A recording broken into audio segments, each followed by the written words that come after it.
Welcome to the Almond Product Tutorial video series. My name is Ethan Erdkamp. I am an Almond engineer. In this tutorial video, I will cover the operation on how to set up, start, and shut down your Maxi-Power 25 mobile generator.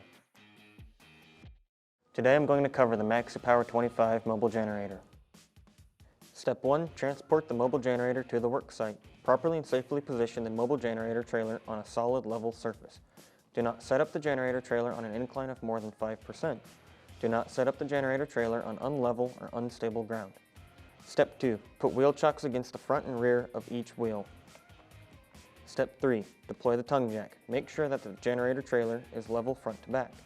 Remove the jack locking pin, rotate the tongue jack into operating position, and install the jack locking pin fully through the top and bottom holes in the jack and tongue. Unfold the crank handle. Turn the jack handle clockwise to lower the jack foot and raise the front of the generator trailer. Step 4. Open the engine compartment doors. Remove the dipstick from the engine and examine the engine oil level. The engine oil level should be between the full and add marks on the dipstick. Add oil if necessary. Check the engine coolant recovery bottle. Engine coolant in the recovery bottle should be between 1/3 and 2/3 full.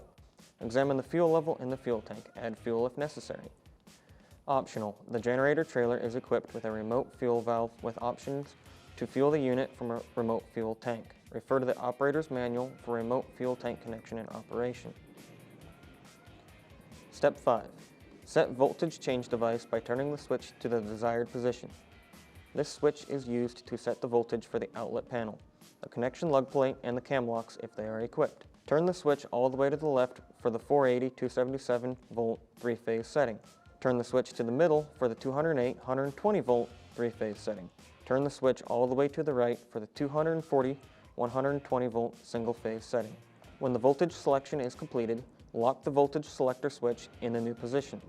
Danger: turning the voltage switch to another position while the unit is in operation could cause an electric shock hazard from the generator, which will result in death or serious injury. Turn off the unit before turning the voltage switch to another position. A lock must be installed on the switch to prevent the switch from being turned while the unit is in operation.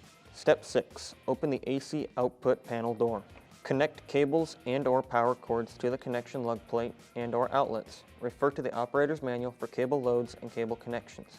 Note: power cables and cords must be installed or connected to the AC output panel prior to operating the unit and starting the engine.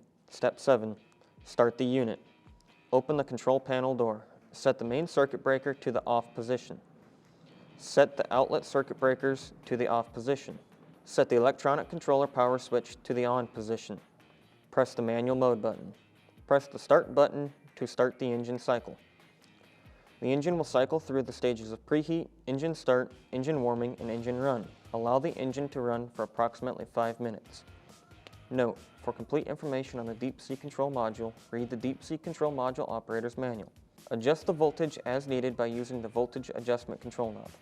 Set all the circuit breakers, main and outlet, to the on position.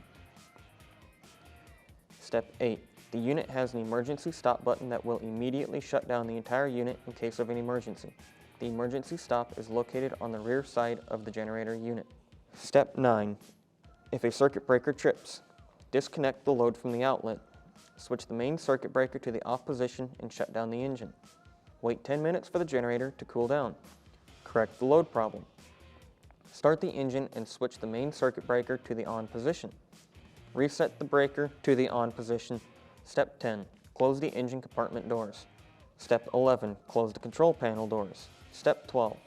The mobile generator is now in operation for the worksite. For more information on your Maxi-Power 25, scan the QR code in the control box to access the product operations webpage on the Almond website. To shut down your unit, open the control and AC output panel doors. Step 2. Set all the breakers, main and outlet, to the off position. Step 3. Shut down the engine. Press the stop button to shut down the engine. Set the electronic controller power switch to the off position. Step 4. Wait 10 minutes for the unit to cool. Step 5. Disconnect any power cables or cords from the AC output panel and store cables and cords in their proper location. Step 6. Disconnect any remote fuel lines and reinstall fuel line plugs. Step 7. Close the control and AC output panel doors. Step 8. Remove the wheel chocks. Step 9. The unit is now ready for transport.